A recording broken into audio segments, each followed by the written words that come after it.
Upon what is happiness based? Heavenletter number 5794. October 5, 2016. Listen, despite your doubts and bereavements, all is well. Despite all your disappointments in life, all is well. Know that you are fortunate in life. Many in your shoes would be happy, very happy. You know that. So I ask you, why would you choose to be dissatisfied with your life when you could just as well look at your life in a beautiful light? Ask yourself what would make you happy. Do you have an answer to this?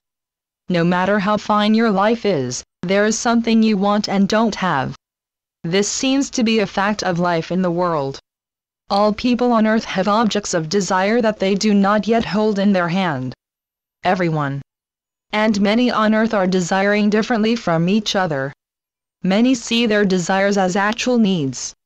Someone needs to lose weight, and someone else needs to gain weight. It is even possible that they would trade each other if they only knew how. If you could undo a present condition that causes you unhappiness, would this guarantee your happiness? I have to wonder, what unmet desires would you bring up front to be disgruntled about then? You may not be able to change a situation, such as your car's breaking down.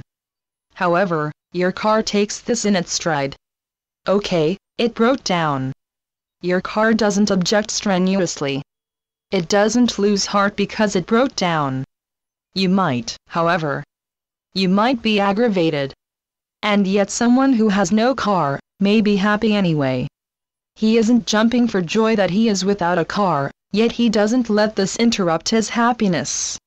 He may be grateful for public transportation. And if he lives in the countryside where there is no public transportation, he is glad for his own two good legs, the fresh air and exercise. There is definitely good in having a car. There is definitely good in not having a car. Wherever you find yourself, there is within your situation something worthwhile. If you can't see the good in it at present, have an idea that the good in it is there, and start looking for this good rather than the downside.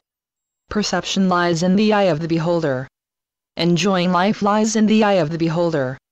There is plenty to learn from all situations. Certainly, you may not want to learn from certain situations. You don't even want to get anywhere near certain situations, yet situations are not your plight.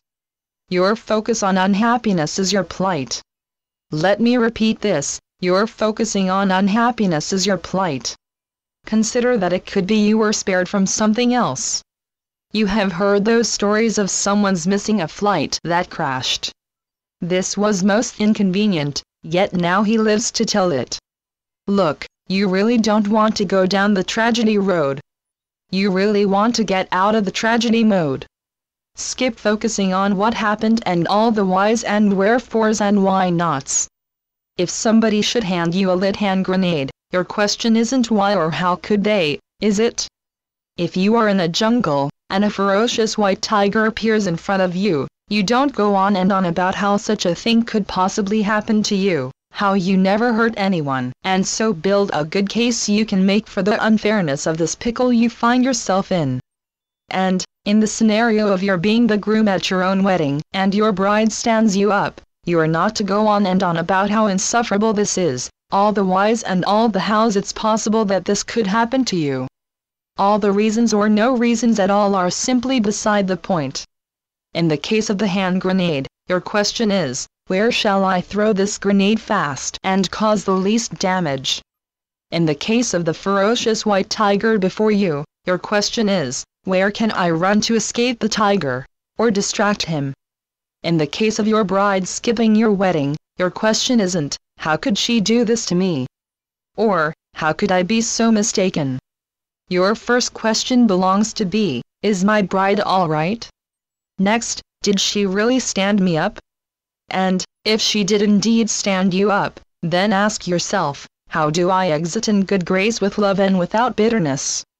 In the case of a death of a loved one, it is always a shock no matter what.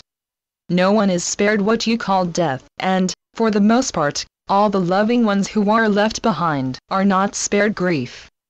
Can you be glad your loved ones had you to love them before and after their passing? and that you knew them and loved them?